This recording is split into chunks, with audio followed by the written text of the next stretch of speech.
Tem um provérbio chinês que diz que há três coisas na vida que nunca voltam atrás: a flecha lançada, a palavra pronunciada e a oportunidade perdida. Eu quero falar hoje sobre o poder das palavras. As palavras das nossas bocas, elas têm o poder de dar vida, mas também o poder de matar. Vamos pensar um pouquinho sobre isso? Sobre a importância que a Bíblia dá para as palavras? Fica comigo aí, roda a nossa vinhetinha.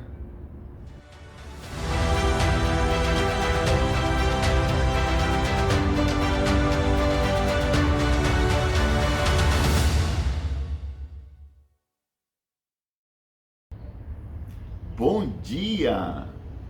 Tudo bem aí com você? Nessa segunda-feira, início de semana, dia maravilhoso que o Senhor nos dá. Eu espero que Ele abençoe a sua semana com graça, com plenitude, com estratégia, com sabedoria. Vou pedir para você, se você é novo aqui no nosso canal, se inscreva nele, nos ajude a crescer, ative o sininho para receber as notificações, deixe o seu like ou dislike e compartilhe essa mensagem nos seus grupos, nas suas redes sociais. Nosso propósito aqui é fazer 3 vídeos semanais, segunda, quarta e sexta, para abençoar a sua vida, falar um pouquinho da palavra, refletir, e isso é muito proveitoso. Amém? Vamos falar hoje sobre o poder das palavras. O capítulo 3 do livro de Tiago é um capítulo muito rico quando fala de palavras, da língua. E ele diz assim a partir do verso 1: Meus irmãos, não vos torneis muitos de vós mestres, sabendo que havemos de receber maior juízo, porque todos tropeçamos em muitas coisas. Se alguém não tropeça no falar, é perfeito varão, capaz de refrear também todo o corpo. Ora, se pomos freio na boca dos cavalos para nos obedecerem, também lhes dirigimos o corpo inteiro. Observai igualmente os navios, que sendo tão grandes e batidos de rijos ventos por um pequeníssimo leme, são dirigidos para onde queira o impulso do timoneiro. Legal a relação que Tiago faz aqui, né? De um navio tão grande, dirigido por um leme tão pequenininho. Ele está falando da língua, tá? Assim também a língua, pequeno órgão, se gaba de grandes coisas. Vede como uma fagulha põe em brasas tão grande selva. Ora, a língua é fogo, é mundo de iniquidade. A língua está situada entre os membros do nosso corpo e contamina o corpo inteiro. E não só põe em chamas toda a carreira da existência humana, como também é posta ela mesma em chamas pelo inferno. Pois toda espécie de feras, de aves, de répteis e de seres marinhos se doma e tem sido domada pelo gênero humano. A língua, porém, nenhum dos homens é capaz de domar. É mal incontido, carregado de veneno mortífero. Com ela bendizemos ao Senhor e Pai. Também com ela amaldiçoamos os homens, feitos à semelhança de Deus. De uma só boca procede bênção e maldição. Meus irmãos, não é conveniente que estas coisas sejam assim. Acaso pode a fonte jorrar do mesmo lugar o que é doce e o que é amargoso? Não pode, não pode.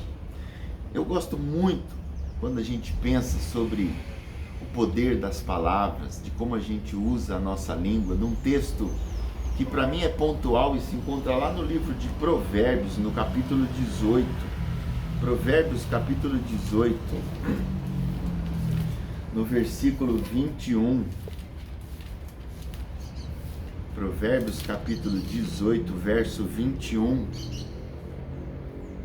onde diz assim o sábio, presta atenção nisso: a morte e a vida estão no poder da língua. O que bem a utiliza, come do seu fruto.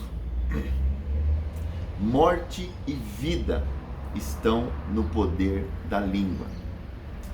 Você já parou para pensar o quanto a sua língua produziu de morte para as outras pessoas, aquilo que você fala?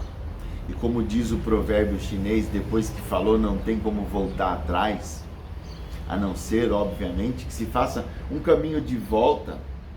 Lucas 6,45 diz que a boca fala do que está cheio o coração.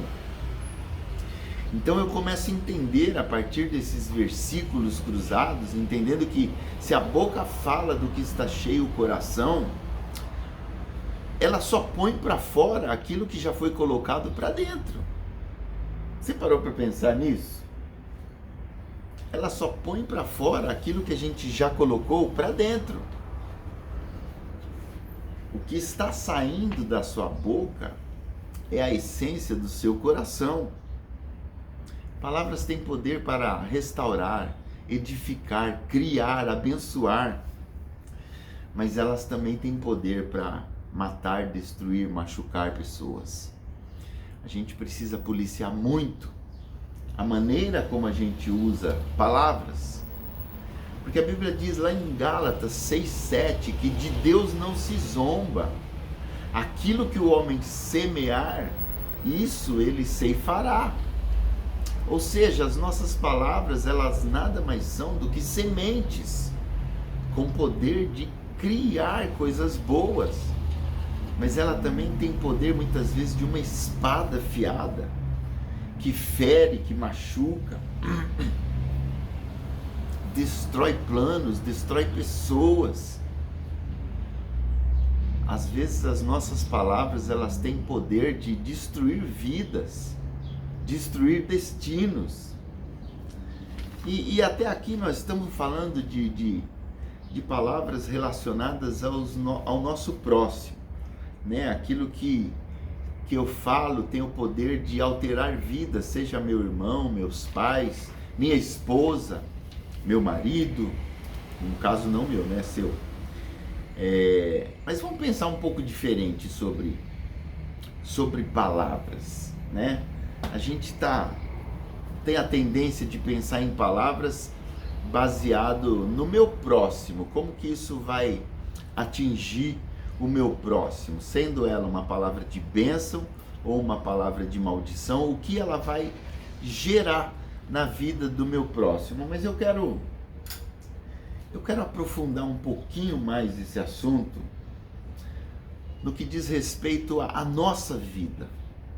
Se palavras têm tanto poder assim, vamos pensar que palavras podem estar retendo nas nossas vidas avanços.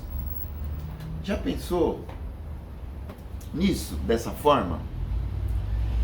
Quero fazer isso ficar mais claro para você lendo o Salmo 32. Quando Davi pecou, Davi está colocando aqui para a gente uma possibilidade ao nosso alcance de avanço, quando eu uso as minhas palavras com Deus da forma correta. Olha só que interessante esse salmo. Salmo 32, bem-aventurado aquele cuja iniquidade é perdoada, cujo pecado é coberto. Bem-aventurado o homem a quem o Senhor não atribui iniquidade e em cujo espírito não há dolo. Olha agora que interessante essa confissão de Davi. Enquanto calei os meus pecados, envelheceram os meus ossos, pelos meus constantes gemidos todos os dias. Porque a tua mão pesava dia e noite sobre mim, e o meu vigor se tornou em sequidão de estio. Confessei-te o meu pecado, e a minha iniquidade não mais ocultei. Disse: confessarei ao Senhor as minhas transgressões, e tu perdoaste a iniquidade do meu pecado. Sendo assim, todo homem piedoso te fará súplicas, e em tempo de poder encontrar-te.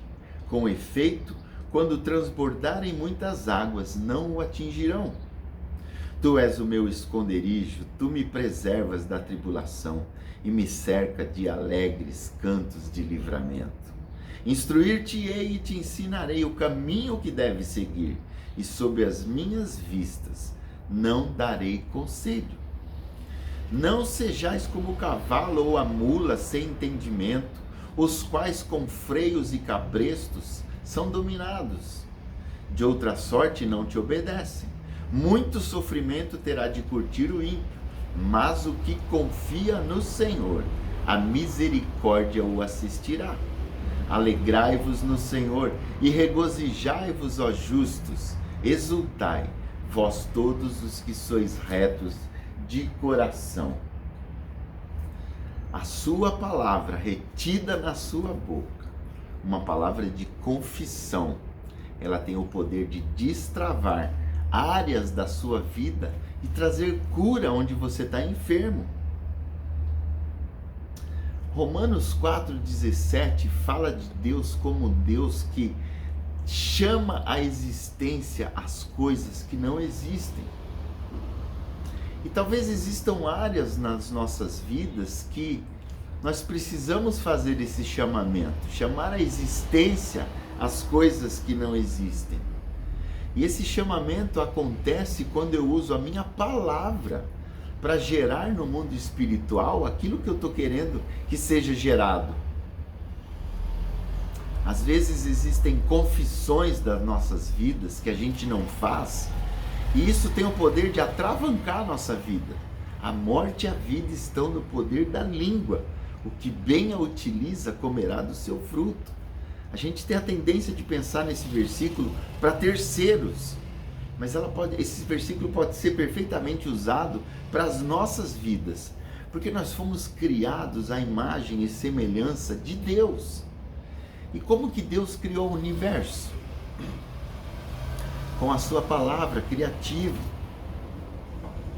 Ele disse e tudo se fez. Nós somos criados à imagem de Deus.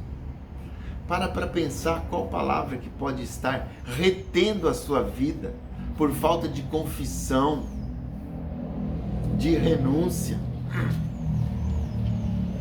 A gente precisa entender que talvez a palavra que vai trazer a virada para as nossas vidas, em muitas áreas que estão presas, essa palavra está na nossa boca.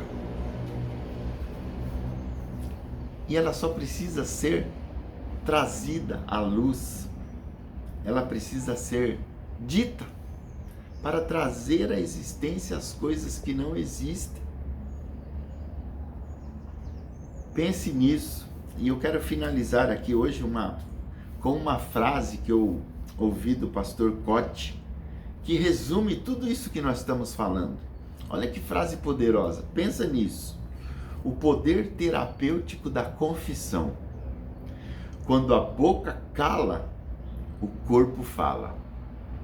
Quando a boca fala, o corpo sara e o inimigo cala. Olha que poderosa essa expressão, essa reflexão. Vou ler de novo, para fixar na sua mente isso aqui e você entender o poder da palavra que talvez esteja retida na sua vida, acarretando, trazendo consequências que você não gosta.